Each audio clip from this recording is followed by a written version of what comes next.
पिछली वीडियो में जो हमने आपको खबर दी थी, जिसमें हमने आपको बताया था कि नॉर्मल पासपोर्ट और ई पासपोर्ट में क्या अंतर है और इंडियन एम्बेसी 24 अक्टूबर से सर्विस शुरू करने जा रही है। तो फाइनली सारे प्रूफ आपके सामने है, एक एक कर आपको कुछ तस्वीरें दिखाएंगे और एक नहीं दो नहीं कम से कम देखिए 10-20 से भी ज्यादा ई पासपोर्ट होल्डर को हैंड ओवर किए गए हैं इंडियन एम्बेसडर के द्वारा। लेकिन यहाँ साथ ही कुछ चीजें और क्लियर हुई, जिनके पास पुराना पासपोर्ट है उनके लिए भी अच्छी खबर है, उनके लिए भी खुशखबरी है, तो घबराने वाली बात उनके लिए भी नहीं है। तो इस खबर पर तो हम आगे बढ़ेंगे। यहाँ हमारे पास दो और अन्य खबरें हैं। एक और इंडियन भाई जो कि ट्रक ड्राइवर था सऊदी अरब में, उसकी मौत हो गई, उसके बारे में आपको बताएंगे। इलीगल अजनबियों को लेकर भी एक अपडेट है, उसके बारे में बात करेंगे बताएंगे। तो सबसे पहले बड़ी खबर पर, पहली खबर पर बात करते हैं। तो जैसे कि 24 अक्टूबर सन 2025 से इंडियन एम्बेसी में ग्लोबल पासपोर्ट सेवा प्रोग्राम 2.0 शुरू हो चुका है, जिसके तहत जो भी नए पासपोर्ट बनाए जाएंगे वो ई पासपोर्ट होंगे। मतलब उनके अंदर चिप इनबिल्ट होगी और सारा डेटा चिप के अंदर होगा। प्रिंटेड तो डेटा होगा ही, इसके अलावा पुराने पासपोर्ट वालों का क्या होगा वो बताते हैं। तो इंडियन एम्बेसी ने यहाँ पर साफ क्लियर कर दिया है कि जिनके पास भी पुराने पासपोर्ट हो, चाहे उसमें 1 साल का टाइम हो या 9 साल का टाइम हो, वो तब तक वैलिड रहेंगे, उनसे आसानी से सफर किया जा सकेगा।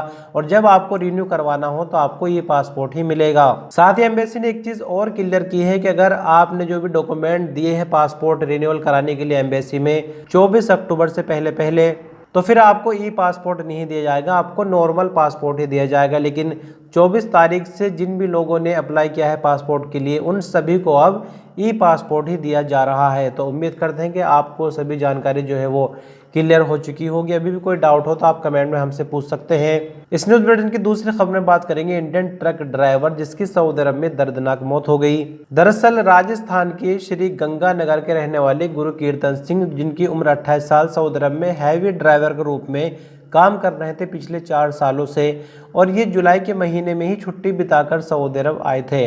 सऊदी अरब की ग्लोबल ट्रांसपोर्ट कंपनी में ये काम करते थे। दम्माम से जद्दा ये गाड़ी लेकर जाते थे और जद्दा से फिर दम्माम वापस आते थे। मतलब ट्रांसपोर्ट कंपनी में ये काम करते थे।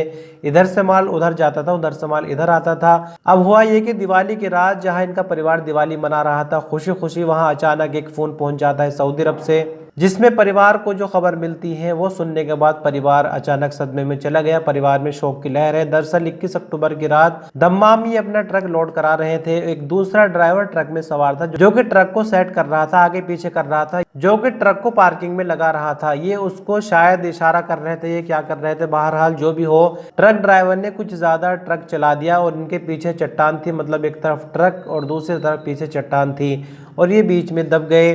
बाद में इनको नजदीकी हॉस्पिटल ले जाया गया जहां डॉक्टर ने इनको मृत घोषित कर दिया। तो परिजनों का इस वक्त रो रो कर बुरा हाल है। फिलहाल परिवार वाले यही चाहते हैं कि जितनी जल्दी हो सके भाई गुरकीर्तन सिंह की जो डेथ बॉडी है वो इंडिया वापस पहुंच जाए।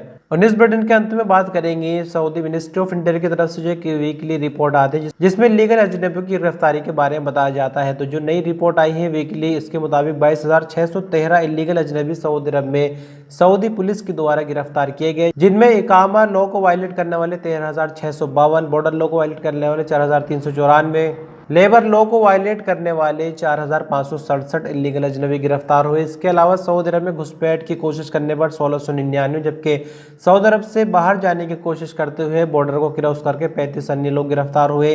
इसी के साथ सऊदी अरब में इलीगल अजनबियों को रहने या फिर ट्रांसपोर्ट या फिर काम की सुविधा देने पर 23 अन्य लोग गिरफ्तार हुए, जिसमें सऊदी और खारजी दोनों तरह के लोग इसमें शामिल होते हैं। तो ये weekly report ministry of interior की तरफ से अपडेट की जाती है। इस न्यूज बुलेटिन में इतने। कल फिर मिलते हैं कुछ और नई खबरों को लेकर। आप इसी तरह की खबरें रोजाना सऊदी अरब के हवाले से देखना चाहते हैं तो हमारे चैनल को सब्सक्राइब करें। तो आपने अपना कीमती वक्त इस वीडियो पर अंत तक बने रहे, इसके लिए शुक्रिया।